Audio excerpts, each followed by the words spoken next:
Welcome to Lyme and Beyond with Tanya, where we talk all about Lyme and beyond, because as most of us know, Lyme rarely travels alone. I created this podcast to offer you hope and to remind you that healing is possible because I healed from my personal 13-year journey, although it was exhausting physically, emotionally, and financially. It truly was a blessing as it reshaped my mind, body, and soul.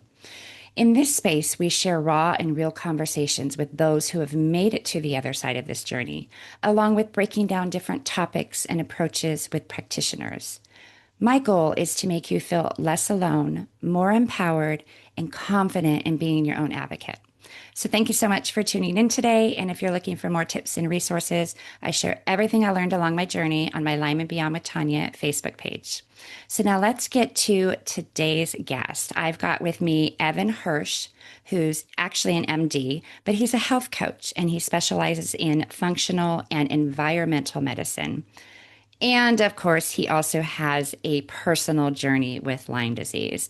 So we're going to dive into a little bit of his story, talk about the EnergyMD Method, which is a four-step process to addressing the toxic five. What is the toxic five? Well, we're going to find out today, listeners. So, Evan, thank you so much for joining me. Welcome to the show. Tanya, thanks so much for having me on. Absolutely. So let's just take a little bit of time, if you don't mind. And, oftentimes what we do today, especially when it comes to practitioners, is because of their own personal journey that they had to go through, right? Right. So can you just share a little bit of your personal journey with us? Sure. So I had chronic fatigue syndrome from 2010 to 2015, and I didn't know that I was having it. I had graduated from residency in 2007 in family medicine, and I had done my first training in functional medicine at that time and opened up my own practice in functional medicine and family practice. And I just never recovered from, or what I thought was just from the residency hangover, so to speak. But my That's a good energy, name for it, right? right? But my energy just kept getting worse. And at that point, I was married, I had a young child, and everything seemed to be falling down around me. Where my practice was, I couldn't do everything I needed to do in my practice. I had to keep hiring people in order to see the patients that I couldn't see. I would go home, and my wife, who actually had her own chronic fatigue journey, a couple of years prior to me, she was, would ask me to do the dishes, and I couldn't do the dishes. My daughter would ask me to play with her, and I couldn't. I just had to lie on the couch. And I was napping underneath my desk in the clinic, and I had locked my door because I had so much shame around, the fact that I couldn't get myself better. Here I was practicing functional medicine. I could help a lot of people who came in my door, but I couldn't help myself. I was gluten-free, dairy-free, mostly sugar-free. My wife was a meditator. We felt like we were doing everything right, eating organic food. I was replacing all the deficiencies I knew to do from functional medicine, vitamins and minerals and lifestyle habits, like going to bed at 10 o'clock at night, like doing all the things. And I was still napping underneath my desk every single day. And so finally, what felt like the millionth day in a row where I was napping underneath my desk, I was like, this is ridiculous. I know how to fix this. I just have to find out all the causes. And so I went on a journey of self-discovery, and that really brought me to what I call the toxic five now, finding all the environmental causes, the heavy metals, the chemicals, the molds, the infections, and the nervous system dysfunction. And I had to go through my own process of removing each of those out of my body, and that included Lyme and Bartonella and Babesia and parasites. So I'm definitely that made me very well versed in this. I wrote a book about it, and that became my mission to help people resolve their chronic fatigue syndrome and all the toxic five. And then we were uniquely positioned to help people with long COVID when that occurred, and we started figuring that out in the latter part of 2020 because long COVID is just chronic fatigue syndrome with a new trigger. So that became my mission. Wow. It isn't it crazy? Like being a doctor, in practice for yourself. You can help all these people, but we can't always help ourselves. Or maybe we're our own worst patient, right? And that happens a lot as well, right? So that Mhm. had to have been just super frustrating for you and not knowing, you just listed off several things that you were doing everything right. And a lot of times, those of us that deal with Lyme disease, we could have a super healthy lifestyle, like you had just mentioned, and we go to the Right. doctors and they're telling us, that nothing is wrong with us. Right. And we kind of think that there shouldn't be with all the good things that we do. But little did we know we got infected by a little tick, right? Or whatever it may have been that Right. caused the specific bacteria in us. But it is beyond frustrating to feel like we're just spinning in circles doing all the things that we're supposed to do. And I truly believe that our bodies are designed to heal themselves, right? Given the right tools and the right foundations. Like that is how God created us. We're amazing beings. And Right. oftentimes it could be the simplest thing of why our body is off, why our body is not responding to the good things that we're doing with it. And I know that, our nervous system is one of my favorite things to talk about because I don't think it gets enough credit, but yet it can be such an easy tool to work with. So I know we're going to dive into that a little bit later. Yeah. So let's see, where do I even want to start? Let's just go ahead and start with the four-step process to the toxic five. You kind of mentioned it, but if you could just break it down for us, maybe the listeners want to grab a pen and a piece of paper and maybe jot some notes down because I think that there are several pieces to the healing journey. And if we miss one of them, it can inhibit our healing process, right? And yours may be different than what mine are because I'm not a practitioner, but I'm super interested in hearing yours. Yeah, I absolutely agree. We're looking at over 30 different causes, and everybody who walks through my door has over 20 of them. So it's never just one thing, Mm. right? You don't get sick overnight, and it's never just heavy metals or chemicals or Lyme, right? It's always there's other things that are at play. So the first step is Hence the to Lyme and beyond, right? perfect. So the first step is to identify all the causes that an individual has. Like I said, there's over 30 different, and everybody's got at least 20. Now, what's really interesting about this is that the longer that I do this work, I've been doing it for about a decade, specifically with chronic fatigue. The longer that I do this work, the less I test. Because I've been burned so many times over the years that I finally was like, you know what? I'm just going to treat all the toxic five. Because when people show up and they don't have heavy metals, or they don't have chemicals, or they don't have molds, or they don't have infections, and we miss something, like you said, then they just can't get to the finish line. And I found myself at 12 months, at 18 months, working with somebody being like, okay, what are we missing? Let's go ahead and treat this thing anyway, even though the labs say that it's not there. And then lo and behold, they get better, right? So And I found, speaking of labs, right? Like we know that, yeah, it's our blood, but I think sometimes if we think about it, if we really kind of analyze it, when we go to get blood work done, they're taking just a little bit of our blood, right? Just a couple right, of little vials. And maybe you're not picking up on something that is in that little vial of blood, right? Because there are certainly certain pathogens I know that will not infect every drop or every ounce of your blood. So that's exactly. one problem with lab tests. And then, of course, we know the other problem is that they just don't pick up on Lyme in general. So that's a whole nother story, right? But yeah, and so I think I like that approach that let's just treat it. Can it hurt us if we're treating something that we don't have? I don't know. I don't necessarily think so unless you're using antibiotics, which, I'm not a fan of, but Right. Well, and the reality is that we all have the toxic five. The question is to what degree? There's studies to show that babies come out of the womb now with over 300 different chemicals, right? So we're already coming out behind the eight ball. And then everybody's eating non-organic food. And you get all this stuff from mom through the placenta, and then you just accumulate these toxins and throughout your lives. And then when your immune system is dysfunctional because of the toxins, the infections become opportunistic. Or you get bitten by a tick, or you kiss this person, or you're intimate with this person, or you get bit by a mosquito, or whatever it is, right? So, and to touch on the lab thing, a lot of these urine tests that we're looking at to determine whether or not somebody has heavy metals, chemicals, or molds, and even some of these infections are directly related to an individual's ability to detoxify.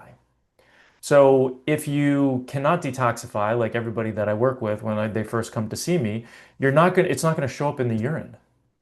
It's a test more of your ability to excrete. It's not really a test of your total body burden. So right. consequently, it doesn't show up, and then you don't get treated for it, and then guess what? You're not going to get better. or not get all the way better. Maybe you'll get somewhat better, but then you plateau. So that's the challenge with the urine test. And then in terms of the blood test, the other thing is that, when you're looking at a serology test or the immune system's reaction to an infection, like with the Western blot test or the ELISA test, you're counting on the immune system to be functional. Well, when people have Lyme or chronic fatigue syndrome or long COVID, it's incredibly dysfunctional. So then you're asking a dysfunctional immune system to be able to detect something, to give you an accurate read on something. It just doesn't work. No, it absolutely doesn't. And I agree to what you just said a second ago, Evan, is that we all have all sorts of things going on in our body, right? Like we have parasites, maybe we have mold, heavy metals, because our environment is toxic. I mean, Right. it just is. It doesn't matter how well you try to do things, like we are toxic human beings, but it is based upon our immune system, right? How well is it functioning? Because most of us are not affected by these things that we have going on in our body until something Until, happens. And I right. believe it's something either traumatic, whether it's physical or emotional, right? Is when it suppresses our immune system. And then all these things that we may have had our whole entire life all of a sudden decide to come out of hiding because we gave them the opportunity. Yeah, you're speaking my language. I say it's the straw that broke the camel's back. It's any sort of stressor, mental, emotional, physical, spiritual, energetic, and they just all build up over time. And then there's a straw that breaks the camel's back, and then all of a sudden you get symptoms. So I absolutely agree. Yeah. All right. So what are the toxic five? What is the actual breakdown of Well, them? let's jump into step two. So we talked about like Oh, step step two. one. Okay. Okay, there Yeah, you go. no worries, Sorry. no worries. It's So your step one, program. I need to keep up. step one is identifying the causes. Okay. And like I said, we just go ahead and we're gonna treat them, the toxic five especially because it's just gonna save people time, energy, and money. So in order and but spoiler alert, we address the toxic five in step four, but we have to prepare the body appropriately. So in step two, we replace the deficiencies, right? Love that. Prepare the body, right? Just don't Wait, go in and attack it. Like, how do you expect it to respond that way? And exactly. sorry, I interrupted you again. I do that a lot because I have a lot to say sometimes.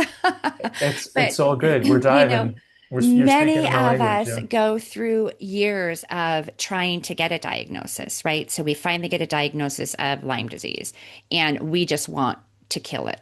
That's Right. the only thing that logically makes sense in our head is that we want to kill this infection. And so we just throw everything at it.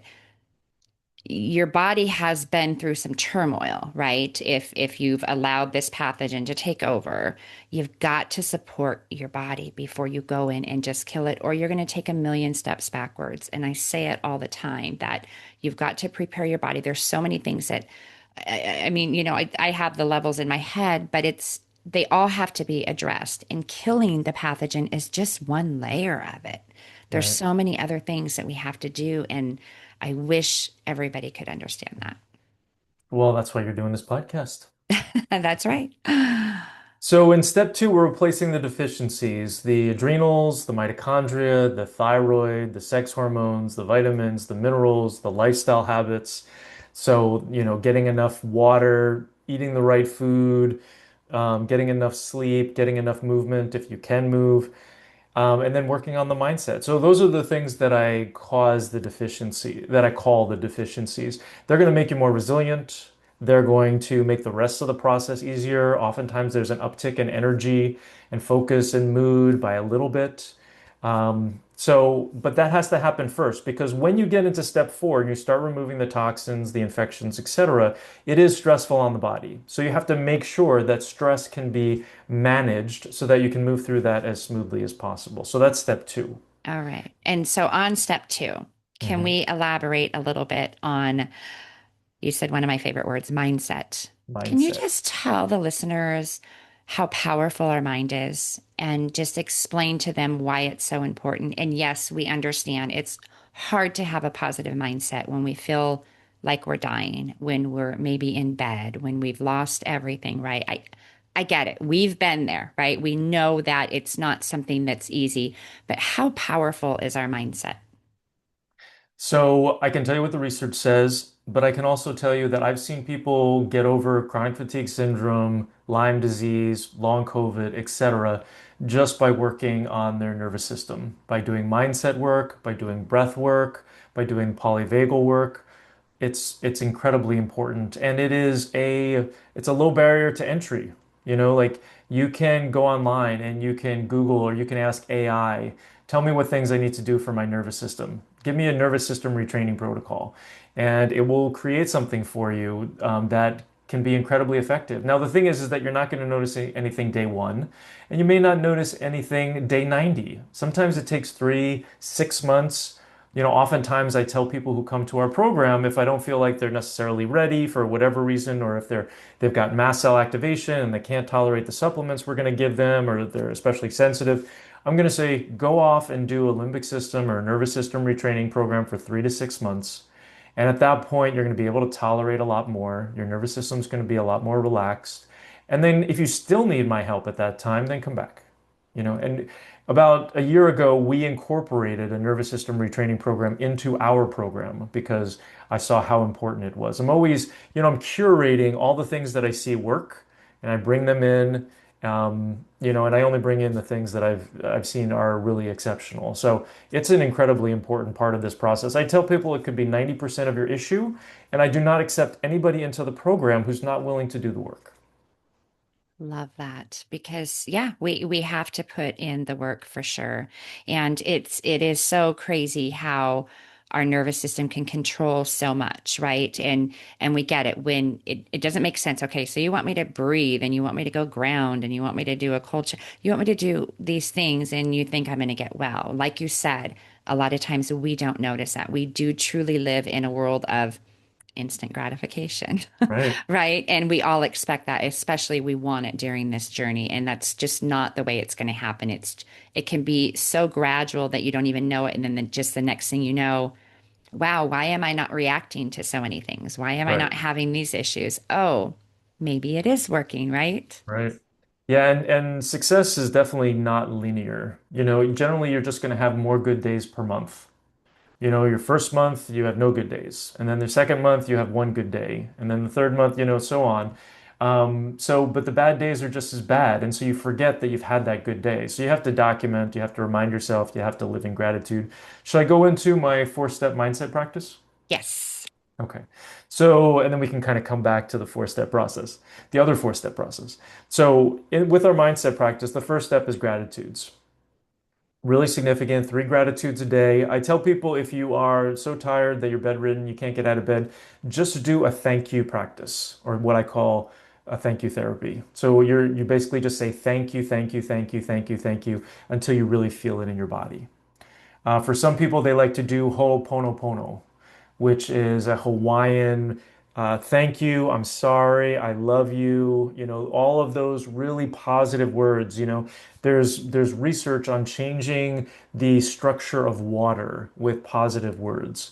And we're 80% water. If you want to change your body, you can change the structure of the water inside of your body. So that's the first thing is going to be um, gratitude practice. The second thing is envisioning your ideal day, your ideal health, your ideal life. Okay, the body and the brain does not know the difference between imagination and reality, right? This is the reason why you watch a horror film and your heart is jumping out of your chest, right? And so you can use the same thing. There's been research to show they did it with basketball, they did it with piano, they did it with other things where one group actually plays the piano and practices, the other group does it in their mind, and they're just as good except for the muscle memory. So Right. very important practices that you do. You brain, the universe will, I mean, I'm going to get kind of spiritual here, but the universe will conspire to create what you see in your mind. So You're very important. manifesting, right? Exactly, exactly. So, who are you sleeping next to? What does your relationship look like? What's your relationship to your pets, your kids? What does your house look like? What does your job look like? What are your relationships at work? Go throughout your day. Really important process. So, gratitudes, envisioning, and then looking at any sort of limiting beliefs that you're having, and this comes from mindfulness, and flipping them into empowering beliefs or affirmations. Some of my favorite ones are, I'm loved, I'm safe, I'm enough. Love Mhm. it. Yeah. And then the last one is asking yourself empowering questions. The brain is a goal achieving machine. If you ask yourself disempowering questions like, why is this always happening to me? Or why do I feel like crap? You're unfortunately going to get an answer that you're not going to like. That's not really going to serve you. But a better question would be, how can I love myself more today? How can I love my partner more today? How can I take the next step in my journey? What is the next step in my journey? You know? I like that. So my wife calls it, my wife's a trauma-informed mindfulness coach, Stacey Hirsch, and she says that these are more, how and what questions instead of why questions Love that that. you're kind of moving towards. And so that's the top-down approach, which is basically changing your mindset to change your nervous system. And then the bottom up approach is going to be the body work. So it's breath work, it's gargling, it's humming, it's doing the cold showers, which I still do to this day. It just really wakes me up in the morning. You're much braver than me. I can do it sometimes, but it's definitely not my favorite thing. Well, I take a hot shower and then at the end I turn it to cold. And I have it run on my head, run on my front, run on my back, run on my head again. And I do that for about, 30 seconds total, you know. And that's about what I do, but I think by the time it gets really cold, I'm done. So it's cooler, but I'm not really sure it really accounts for being cold. You have to be kind of tough to do that, right? It'll definitely help. But now I want like I don't want to even get out of the shower Until until you I do it. until I do it. It's just, so much of a habit. And that's so much of all these things is that they feel insurmountable initially, but we can create these habits and ththese habits can really change our lives. 100%.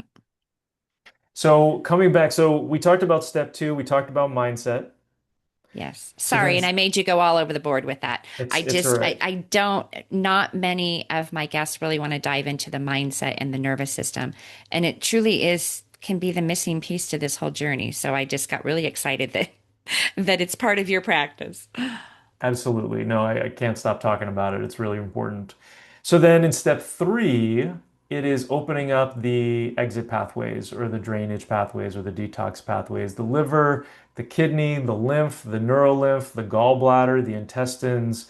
All of these pathways need to be opened up so that you can expel what's going to come out in step four. And this is also how we mitigate the Herxheimer reaction or the die-off reaction that is notorious for people who have Lyme and these chronic infections. Whenever you try, for those who aren't familiar, whenever you try to pull things out of the body or kill things, it's hard on the body, first off. So these things are very much ensconced in our tissues and our organs. And when you try to pull them out, they have to have an exit pathway.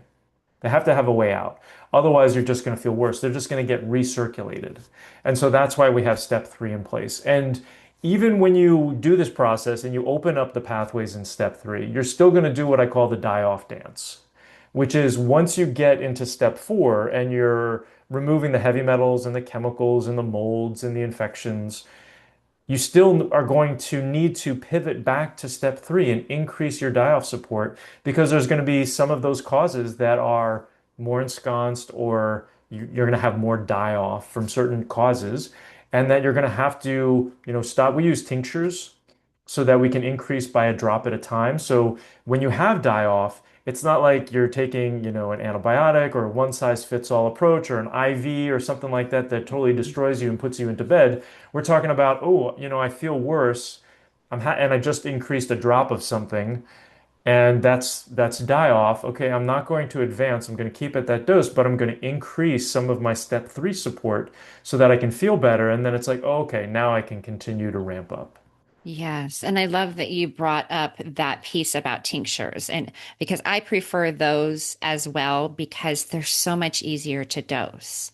Right. And you wouldn't think that just an additional one drop of something can have an effect and it certainly can. Sure can. So when it comes to Herx, in your personal opinion, do you believe that we have this Herx reaction from killing too fast, too hard, or because our detox pathways aren't open, or maybe a combo of both. Yes, it's a combo of both.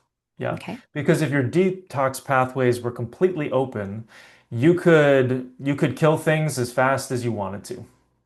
But the reality is that the more of the toxic five that you have, the more of the toxins and infections that have built up in your body over the time, the more clogged your detox pathways are. Okay. Right. Makes sense. Yeah. Yeah, and so it's definitely this negotiation that has to happen as you're moving through the process. And it's always remarkable how you can increase drops of something that's addressing a particular cause, let's say, a virus. And then you go into Lyme or Bartonella, and then all of a sudden one drop and you're just having a big old Herxheimer reaction because you've got a whole bunch of Bartonella in your body because you've got muscle cramps, pain in the bottom of your feet, previously diagnosed with fibromyalgia, hard time sleeping, stretch marks, like all of a sudden you have really bad die-off when you're treating something that is a really significant cause for you. Specific. Right. Makes sense. Yeah. Okay. So those are the 4 steps. And you make them sound so easy, right? I think like truly so much of this journey is about proper order, right? And then also addressing all of the layers. Because I think if we get them all mixed up and I just think that it really puts a damper on our healing. Like it can take, a whole lot longer. And like you said, earlier in the show, Evan, we didn't get sick overnight, right? We're not going to get well overnight as well. But I think that the importance of kind of the order of things and how we're supporting our body in every aspect along this can only help the healing process. Absolutely. And I think a couple of other important things to note are that, once you get into step 4 and you're removing the heavy metals and the chemicals and the molds and the infections and you continue to work on your nervous system, it's there's something called that I call the toxic matrix, which is basically this idea that they're all bound up together. And when you start to remove mercury or lead, oftentimes they're bound up to infections. And so you're going to be releasing those infections as well.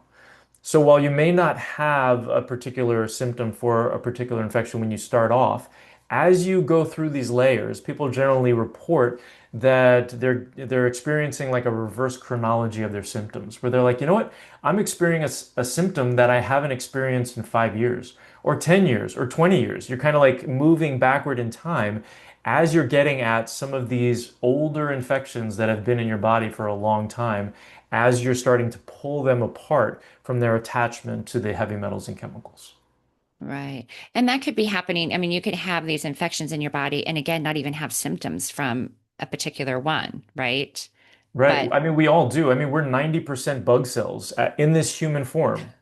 We're 90% bug cells, 10% human cells. Like we have this relationship with the microbiome. And it's just when it gets dysfunctional and when we have these insults, you can't get rid of infections. You can't get rid of Lyme, in my experience. If you have heavy metals and chemicals and molds in significant quantities that have hijacked your immune system, you need a somewhat functional immune system to go after Lyme or whatever other kind of infections you have. And so this is one of those reasons why sometimes when people have Lyme and they're just going directly at Lyme, that they're not successful, is because there's these other causes that are standing in the way. yeah, I completely agree. Completely agree. So I know that you specialize as well in long COVID. Can we talk a little bit about what you think the correlation is or, the relationship to possibly long COVID or Lyme disease? I know, when we went through this whole COVID thing, that a lot of people, at least in the communities that I'm in, they discovered it was actually Lyme disease, right? Like a traumatic event or, a traumatic virus that you get initially kind of breaks down your body. What are your thoughts on that? I think it's yes and. So, what happens with COVID, for those who aren't familiar, like what long COVID is so if you get COVID, like 90% of the people have at this point on the planet, um, about 30 to 40% of everybody who's gotten COVID will end up with persistent symptoms of COVID. So you may have gotten a viral illness back in 2020, and then you had certain symptoms like maybe loss in smell and taste, or fatigue, or brain fog, or body pain, or whatever that ended up persisting. Or maybe you got a viral illness and then your symptoms went away, and then 6 months later, all of a sudden you got some weird symptoms. COVID can cause over 250 different symptoms. It depends on where in the body the COVID virus or the spike protein takes hold. And so wherever it is in the body, it will cause inflammation, and inflammation causes symptoms. Okay? The other thing about COVID is that it acts as a biofilm disruptor. And so it can break up hiding places of infections.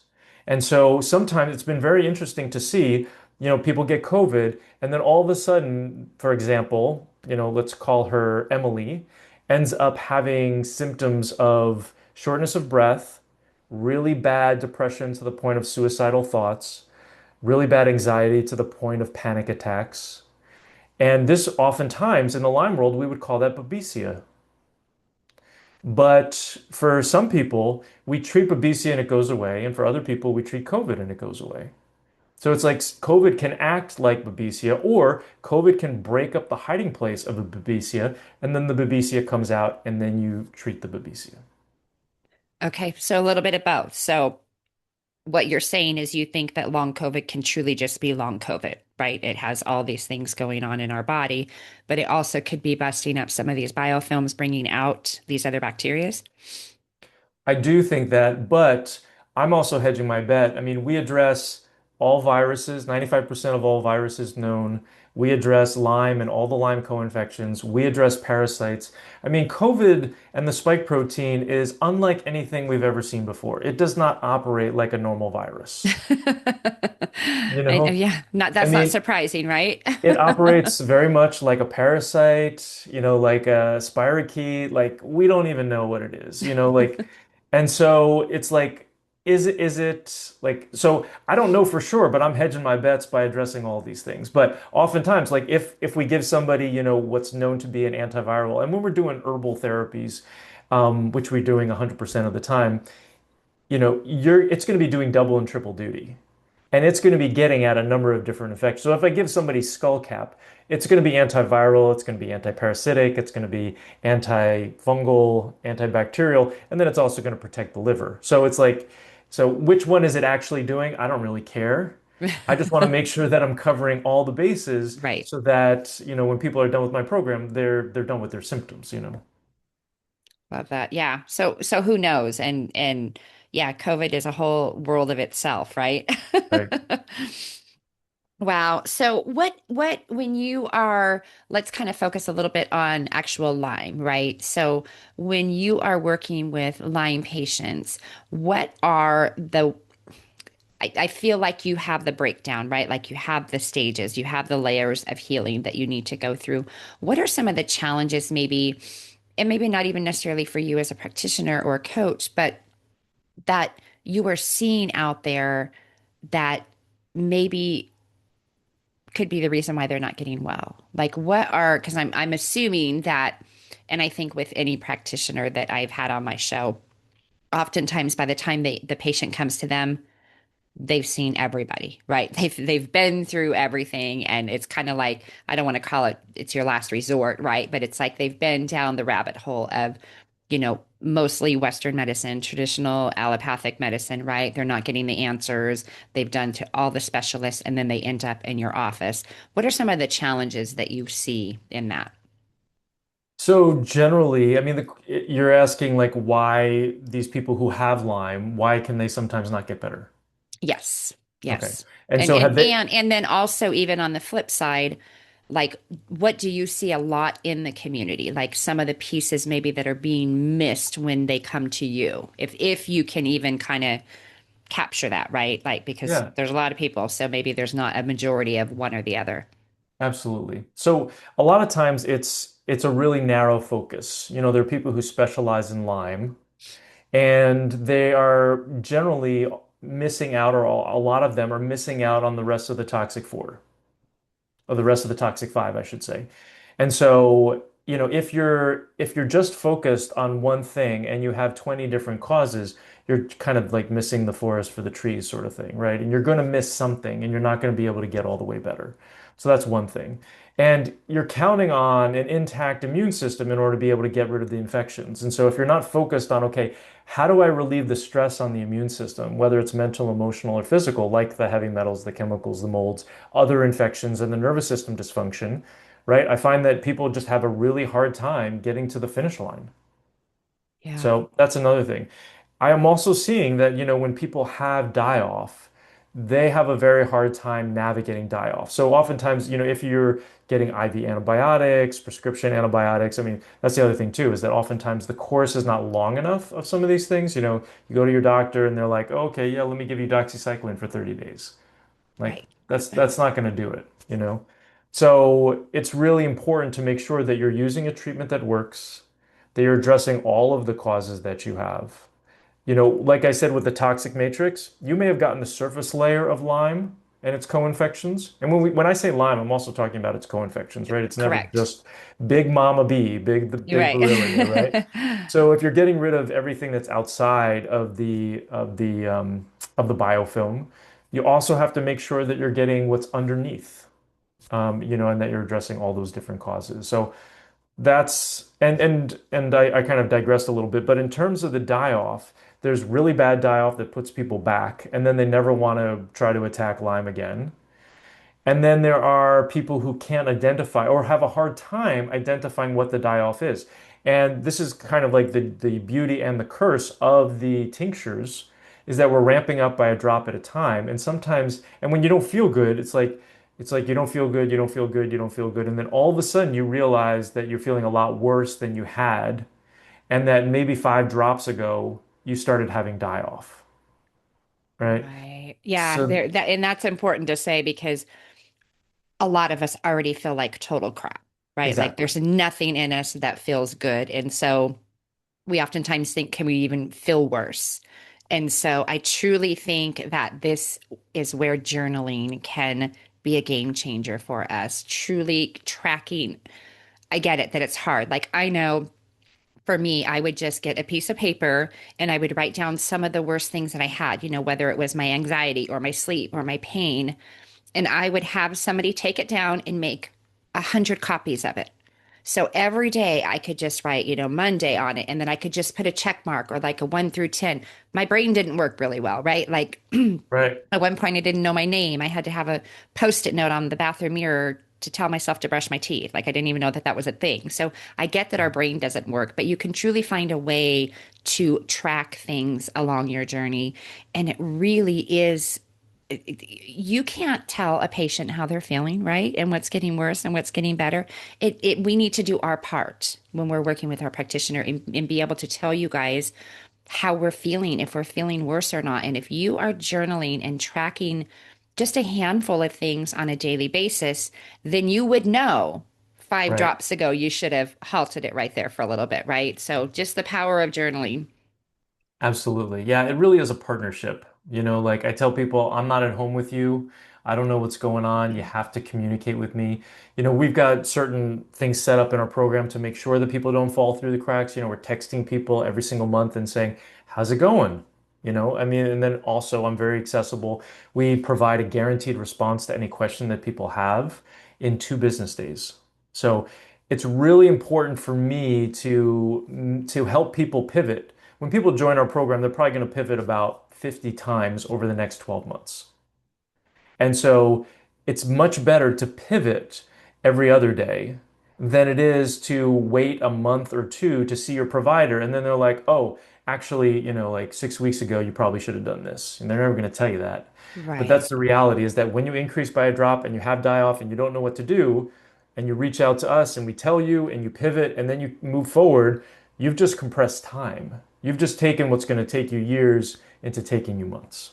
100%, 100%. And that's really important that people have access to you in your program, right? Because, Right. and this is why I think a lot of times people want to have like a coach along the way working with their practitioner, because you can't just pick up the phone or text your practitioner anytime you want, right? Like most of the time, that's not the way it works. Right. But having a health coach in between to work you through these things can be really beneficial so that you can pivot, you can adjust things, right? Because you guys, unless we communicate with you guys how we're feeling and we truly know because we're tracking, you don't know because none of us react the same way. We just don't. There's probably, certain amount of people react this way. There's probably like maybe 10 ways people react, but somebody's in that category. There's just too many different ways. And based on our reactions from our body can tell you a whole lot. So we need to be able to communicate that with you. Absolutely. And that's why the journaling is so important. And I'm always asking people, okay, tell me what the chronology was. Okay, you increased by a drop, and then what symptoms got worse? Did symptoms get worse? Did they get better? What does it look like? So that's yeah. And then that having the accessibility and having the accountability, we have that access.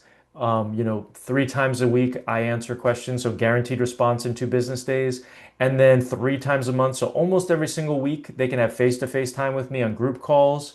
We offer one-on-one calls every single month. So, or every other month, rather. Well, it's almost every other month. Or sorry, it's almost every month. It's like 8 visits in 12 months or something like that. But all of those are ways where you can have that touchstone and you can make sure that you're on the right track, get your questions answered, and make sure that you're pivoting. So much of life is all about pivoting. You learn something and then you make a choice, right? Right. And so whether it's in your business, at your job, parenting with your kid, you try something, yeah, it didn't work out so well. Next time I'm going to do something else. Right? I'm a much better parent right now for my 17-year-old than I was when she was 1, right? Yeah. Just because of the work that I've done, for my own personal development as a human and as a parent, so I'm a better listener. I ask her more questions than I tell her what to do, like, yeah, and Right. your relationship is constantly changing. So it's very much like your health.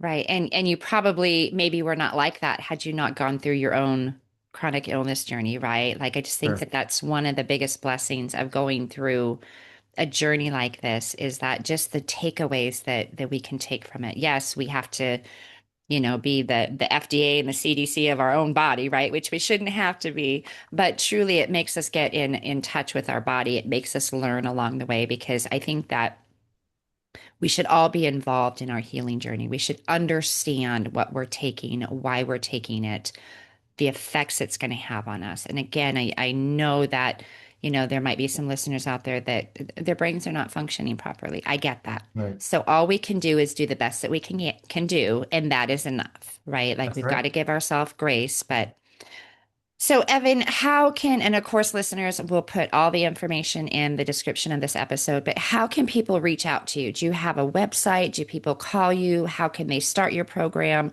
Walk us through that. So the best next step is to watch my latest masterclass. You can watch it on repeat. You can watch it on 2 times speed if you want. It's normally 40 minutes. You can watch it at 20 minutes. This is just going to give you a better idea about my philosophy of care. And you can find that at fixyourfatigue.com. And after that, you'll be prompted to apply for a free call with me, where I'll do an assessment to determine whether or not we're a good fit to work together.